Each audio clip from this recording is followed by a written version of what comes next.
Para bruder, para suster, bapak ibu, saudara-saudari, rekan-rekan muda dan anak yang kasih, umat paroki Santo Yusuf Padi dan paroki Santa Maria La Saleh Juwana yang terkasih, berjumpa kembali di dalam renungan mingguan. Pada hari Minggu ini, Gereja Katolik seluruh dunia merayakan Hari Raya Semua Orang Kudus. Oleh karena itu, bacaan yang akan kita ambil dari bacaan Hari Raya Semua Orang Kudus ini.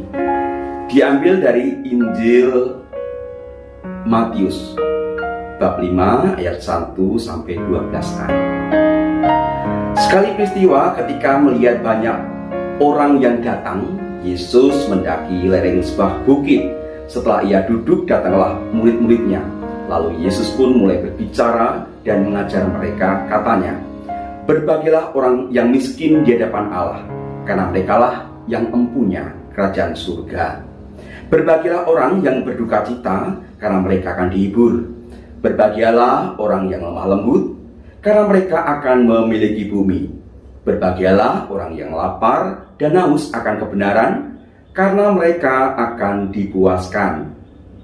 Berbahagialah orang yang murah hati, karena mereka akan beroleh kemurahan. Berbahagialah orang yang suci hatinya, karena mereka akan melihat Allah. Berbahagialah orang yang membawa damai, karena mereka akan disebut anak-anak Allah. Berbahagialah orang yang dianiaya demi kebenaran, karena merekalah yang empunya kerajaan surga. Berbahagialah kamu jika demi aku kamu dicela dan dianiaya, dan kepadamu difitnahkan segala yang jahat. Bersukacita dan bergembiralah, karena besarlah ganjaranmu di surga." Demikianlah Injil Tuhan. Para muda, suster, bapak ibu, saudara-saudari, dan juga rekan-rekan muda, anak yang terkasih, Hari Raya Semua Orang Kudus tentunya kita rayakan dengan penuh syukur, bersukacita, bergembira sebagai umat beriman. Mengapa kita sebagai umat beriman, murid-murid Tuhan kita Yesus Kristus, harus bersukacita? Seperti yang di dalam Injil hari ini kita dengarkan bersama. Semua warnanya sukacita, sukacita, bergembira, bergembira, bergembira. Setiap baris di dalam firman hari ini diawali dengan bersukacita, bersukacita, berbahagialah, berbahagialah. Tentunya kalau sebuah kata diulang-ulang, tentunya ada maksud. Mengapa Yesus mengulang-ulang berbahagialah, berbahagialah, bersukacitalah, bersukacitalah?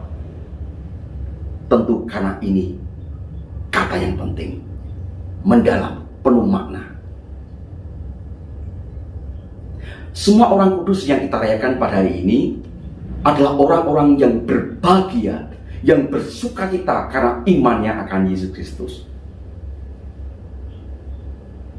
Di antara semua orang kudus itu ada dari golongan imam, suster, bruder, kaum awam, anak-anak, remaja. Kita masih ingat beberapa waktu yang lalu, ya, Beato Carlo Acutis, juga semua dipanggil untuk bersukacita, bergembira karena iman akan Yesus Kristus.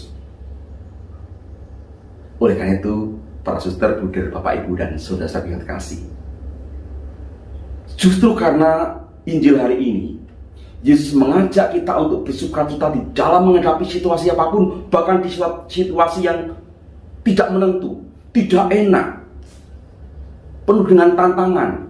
Iman kita tetap berlandaskan pada sukacita karena Yesus yang telah menyelamatkan kita melalui wafat dan kebangkitannya. Tantangannya adalah ketika kita menghadapi cobaan, bisakah kita tetap bersukacita, merayakan dengan penuh sukacita iman kita, bahwa ini adalah satu-satunya jalan kekuatan, bahwa kita sudah mendapat penghiburan, mendapat rahmat, mendapat penebusan dari Tuhan Yesus Kristus, sehingga segala situasi yang tidak mudah pun akhirnya dijalani dengan penuh sukacita, penuh harapan. Yesus menantang kita, bisakah kita berbahagia ketika mendapatkan situasi yang tidak mudah di dalam mewartakan iman kita? Misalnya, bisakah kita berbahagia sebagai orang yang dianiaya demi kebenaran? Bisakah kita berbahagia ketika kita itu dicela, dianiaya, bahkan difitnahkan segala yang jahat? Tuhan Yesus mengajak kita, kamu harus berbahagia karena kamu menderita demi aku, demi Injilku. Bapak, Ibu, dan saudara-saudara yang terkasih, peristiwa salib tidak hanya berhenti pada salib, tetapi menuju kepada kemuliaan kebangkitan. Kalau Yesus mengatakan, berbahagialah kamu jika kamu dianiaya demi kebenaran, berbahagialah kamu jika kamu dicela dan dianiaya, difitnahkan segala yang jahat. Itu karena kita percaya, seperti hanya Yesus mengalami penderitaan, tetapi tidak berhenti pada penderitaan itu. Ada kemuliaan setelahnya. Berbahagia kita, sukacita kita diletakkan jauh ke depan.